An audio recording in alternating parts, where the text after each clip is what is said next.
Is your PC lagging like crazy? You check Task Manager and see 100% disk usage? Don't worry, I've got 3 simple fixes for you right now. Step 1. Disable SysMain.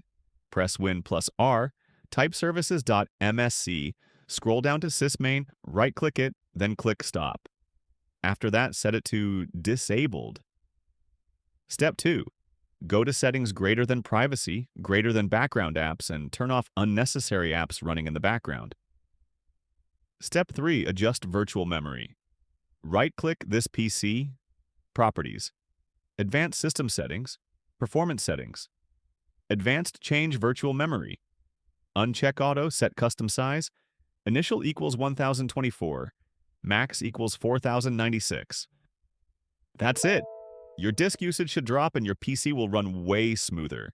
If this helped, smash that like button and subscribe to Fix My PC Now for more daily tech fixes.